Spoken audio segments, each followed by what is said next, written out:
Good morning. I am a marriage and family therapist. I've worked in this county for 10 years, and the majority of my clients that I've seen are at-risk youth. Many of the teenagers that your businesses probably don't like walking in, but they're my favorite. They come from families that don't have a whole lot of resources and also don't have a whole lot of positive role models. For 5 years, I was the primary therapist at one of our court and community schools, and I would have teenagers that would come in. They would do awesome work with me, but then when it came to actually changing their path in life, it was really difficult for them to go out and get a job. Or if they did get a job, they would quickly quit their job because they felt like somebody was dogging them at work, or they would go into work maybe hungover, and that wouldn't be very good. And rather than their employer kind of talking with them and giving them a second chance, they would quickly let that student go, and then that student would go back to making money the best way they know how, which is either selling drugs, stealing, and just kind of making ends meet the way they can. I had the great fortune of sitting in a conference that our county puts on for gang and youth violence in our area, and Homeboy Industries came and spoke. They are a nonprofit based out of LA that works at getting gang members off of the streets of LA by providing them jobs, mentorship, and whatever else they needed. And from that, I felt we need this in San Luis. When you talk to friends, when you talk to neighbors, people generally don't think we have this problem in our county, but we do.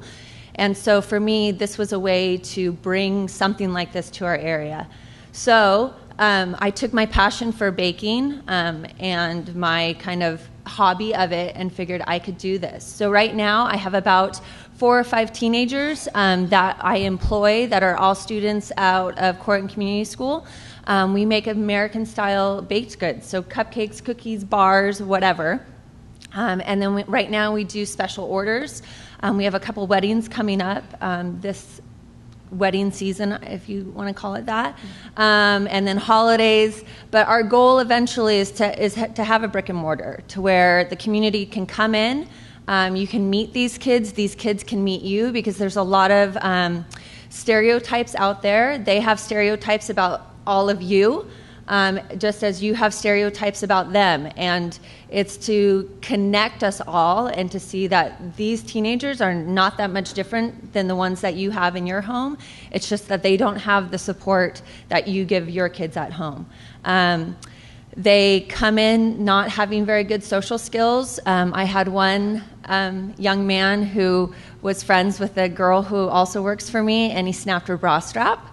And I was like, you can't do that at work. And he's like, well, why not? We're friends. She's cool with it. I'm like, yeah, that's sexual harassment. That doesn't work. So it's taking the time to teach them, to mentor them. Many of them, especially the guys I work with, don't have positive male role models. Many of them, their dads are incarcerated or have been in and out of jail, and no one has really taken the time to teach them how one acts appropriately, how one makes eye contact and has a smile and doesn't talk down into their chest when they're talking to someone. And these are the things that will keep these kids kind of in their 4-block radius in their neighborhoods and not really going out into the world and seeing what kind of potential that they have. It's also awesome to watch teenagers that have no idea how to make a cake, make a beautiful cake. A lot of them come in thinking that the way you bake is you get a box and you add a little water and you add a little oil, and it doesn't matter how long you mix it because it's going to turn out good, to find out that, oh, no, there's a real way to make a really good cake, and it takes time and it takes math skills.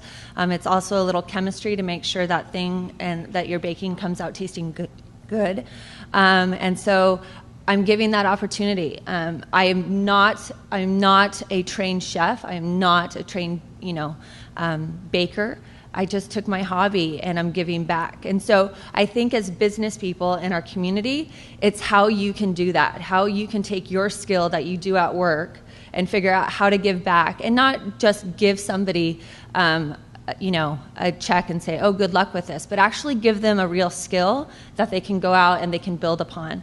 And so that's what It Takes a Bakery is doing. So if you have a business, if you go to a local coffee shop and you want to see our treats, talk to them about us. You can find us on Facebook at It Takes a Bakery, and kind of follow what we're doing. And I thank you for giving me this opportunity to talk to you all about what I do. So thank you. Thank you, Kendra.